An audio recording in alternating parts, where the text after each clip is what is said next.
In this video, I'm going to end racism in my bedroom. I'm just some random person you've never heard of. I am going to end racism in this video. I'm going to teach you how to stop racism.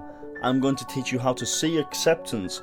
And I'm also going to tell you some things that are not racist. Some things change for the better, but then go too far. Black people are no longer kept as slaves. That is obviously a good thing. And people have been fighting for black rights, Martin Luther King and all this. And that's good. But over the years, they don't stop fighting once they get something and it goes too far. And then Black Lives Matter happens and people start smashing fucking statues of Churchill and shop windows and that. And for no reason. Unrelated shops. Gay people used to not have rights. That's now turned into a community where kids' minds are polluted by people like Sam Smith. Do you want to see your kids grow up to be like Sam Smith? It's not just a case of, oh, we'll let you have sex and it'll be like fucking straight people just with like the same sex. Same with feminism. That's just man hatred now. That's awful. That used to be a good thing. That's just awful now. Let me tell you something, right? Do you ever argue a point that you don't know that much about, but you just think you can't possibly disagree with you because it's probably racist or something? You just use these buzzwords. Have you questioned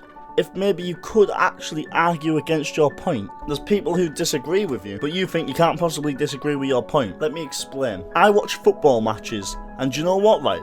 The opposing goalkeeper will usually be right in front of us, so what we do is we start singing chants about how he's a nonce. And they don't have a problem with this, by the way. We shout these awful things at him, and they get it every single week. Only when they're on a football pitch, but do you know what happens after the game? They applaud us.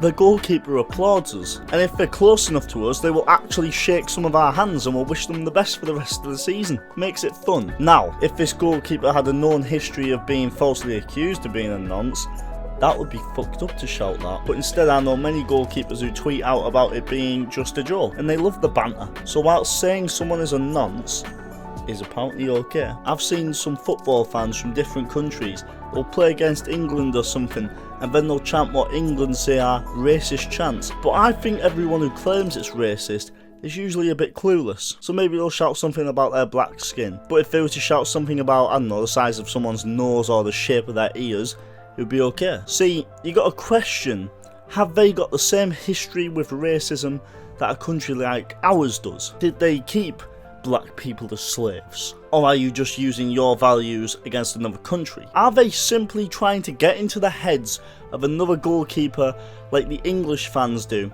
See, the FA don't have a problem with you shouting that someone is a nonce when they are not. But if you point out someone has black skin, that gets punished heavily. You have to question if these countries have the same history with racism, because them making a joke about someone's skin colour might just be the same as us making fun of someone's height. A motto that I think people need to start developing is to hate racism, not the racists. Let me explain. Hatred is not developed out of nowhere. So when someone says something that is believed to be racist, don't just attack them. Don't just say you're a horrible person. That's not going to make them change. That's just going to make them angrier. And to be honest, kind of victimizes them a little bit.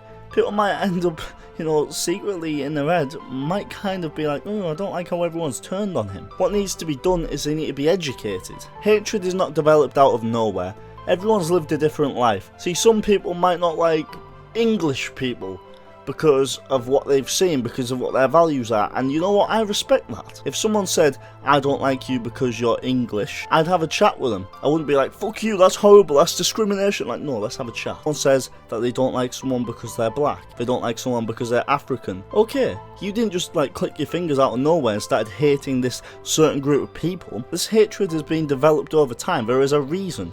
Your life has been different to mine, so you hate these people. This is what I mean when I say hate racism, not the racists. Don't forget, discrimination to men is okay in the UK, but not towards groups like women and black people and all that. But discrimination towards men is okay in the UK, America, Australia, and countries like that. So whilst it's okay for people in our country to discriminate against men, countries that aren't English speaking or not German speaking might discriminate against, black people. Look, if I went into a bar and it was strictly Asian people or strictly gay people or transgenders or something like that, you know, like or Asians, just something like that, right? You know, and it's not my culture or something like that, and I'm told to leave, you know, and there's a problem, I am 100% leaving. This is none of my business. I don't need to try and convince them that they're discriminating against me, because that's simply a buzzword.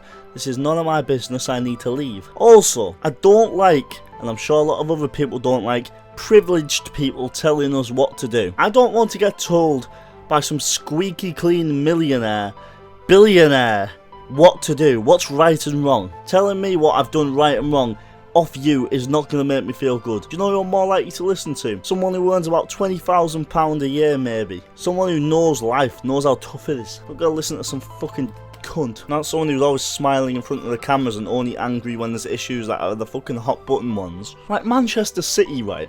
I keep seeing these adverts off them about dirty water, about how it's all polluted, and I'm thinking, aren't you an oil club? It's like, I see these football clubs talking to us about how racism is bad, and I'm like, I'm not listening to you about how racism is bad, I'll listen to someone else. You're not allowed to have an opposing opinion, because the FA would fuck you. Squeaky clean clubs can fuck off. Squeaky clean people can fuck off. I'm not listening to you, I'd listen to someone else. I saw this clip of Pep Guardiola where he was listing off like a load of fucking races or something. Like he was like black people, Asian people, normal people, and a few people took problem with that. Now Pep Guardiola's another one of these who just he acts in front of the camera, doesn't he? Like he always knows the camera's on him, tries to be squeaky clean. But here's the thing, he lives in a country where white people, it's the most populated like race, unless you go to East London, I guess. So he's grown up in like mostly white populated places. Let's say you go to China. The Chinese people are the normal people. It's not going to be normal to, like, you know, expect to see a Spanish person walk around the corner. Like, chances are you're going to expect to see a Chinese person. That's normal. They're the normal people of that land. Just like, you know, the black people are the normal people of Nigeria. You know, like, the white people are the normal people of, like, I don't know, not Bradford. And if you go to some little village in England, you're going to, like, you know what I mean? But anyway, I hope I've got some of my points across. I hope you enjoyed listening to this, and I'll catch you later in a bit.